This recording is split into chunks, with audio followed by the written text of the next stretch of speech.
It's been said that better questions lead us naturally to better answers, and that it's in not knowing that we open the doorway to knowing. I'm Scott Lennox, and you're listening to The Beautiful Question, a consideration of things that truly matter in a complex world. In such a challenging time as we're living, the need for what is luminous has never been greater. The good news is that we carry light with us everywhere we are. Join me this week as we consider the light in each of us and what to do with it.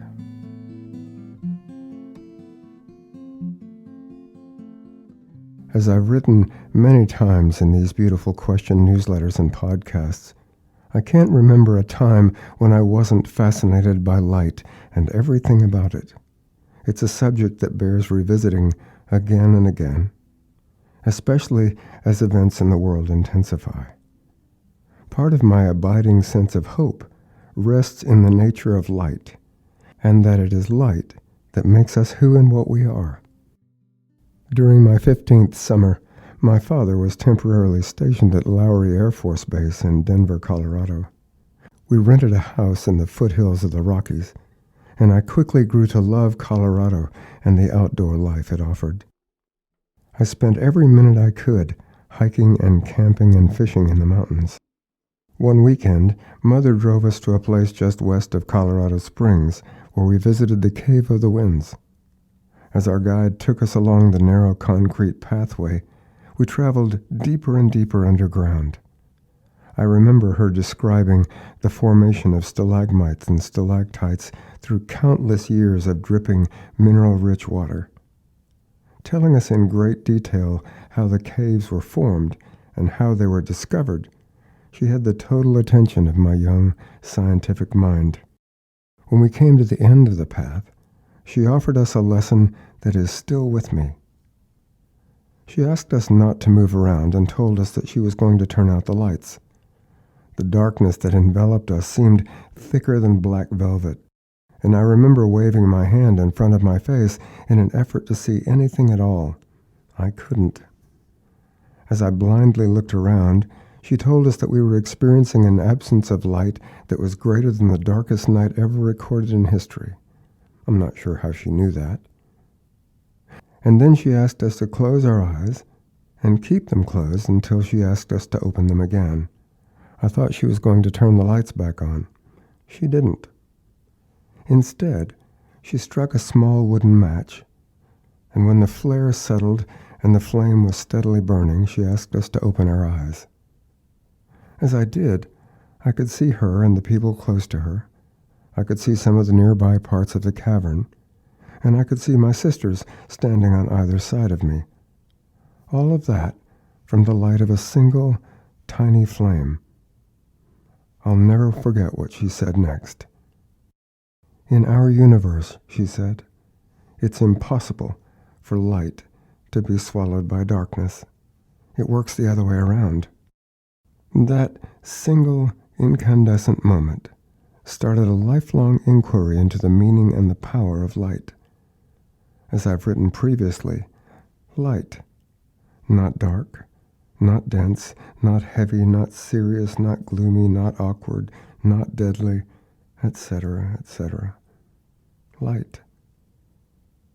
Years later, when I was a student in seminary, I was amused at what one of my professors said about the beginning of the book of Genesis.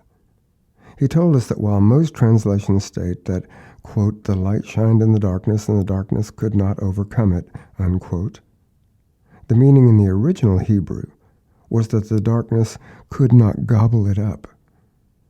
For reasons of my own, I find that original phrase to be much more powerful and much more reassuring than subsequent translations. And so, what relevance has any of this for each of us right now? And if light is in each of us, endlessly radiant during even the most challenging or turbulent of times, what do we do with it, if anything? This week's consideration is about precisely that. One of our first and most relevant steps is to quietly and consciously spend time in awareness of the light within us, whether that's in prayer or meditation or contemplation.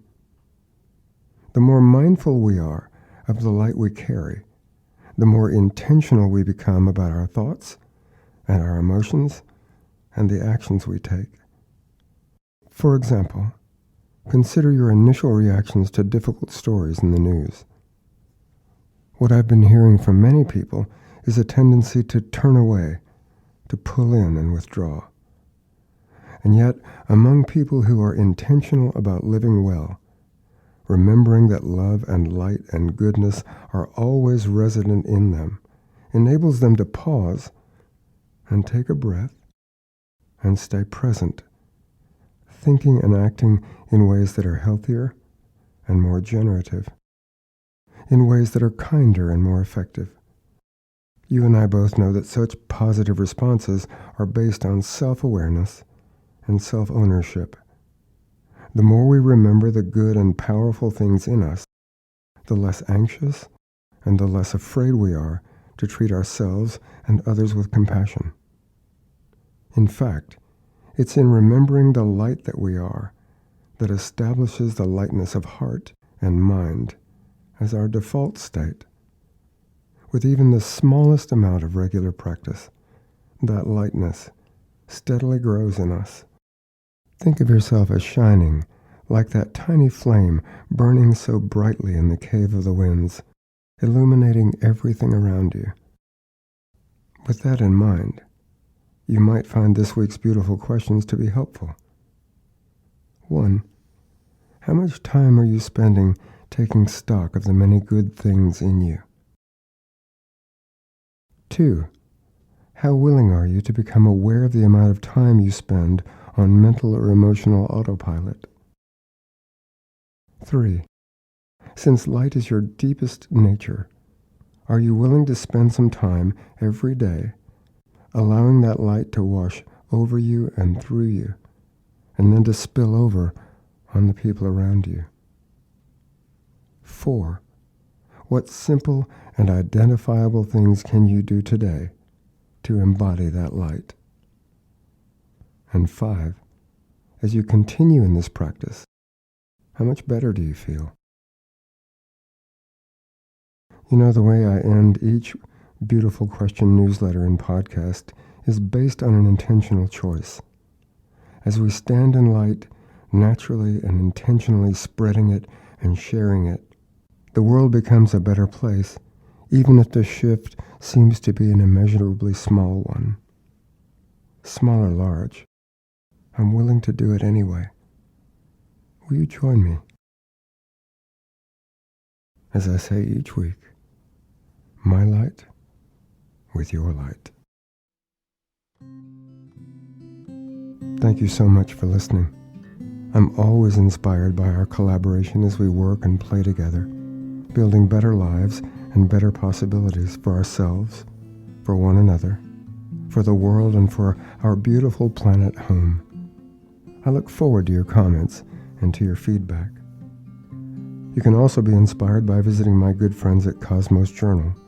That's KOSMOS Journal. Their mission is to inform, inspire, and engage global transformation in harmony with all life. You can easily find them online at cosmosjournal.org. And as always, you can find my free podcasts and guided relaxation audios by searching for The Beautiful Question in Apple Podcasts or SoundCloud or CastBox, or by visiting the podcast page of my website at scottlennox.com. If you find them useful or encouraging, don't hesitate to share them. I'm Scott Lennox, and this has been The Beautiful Question.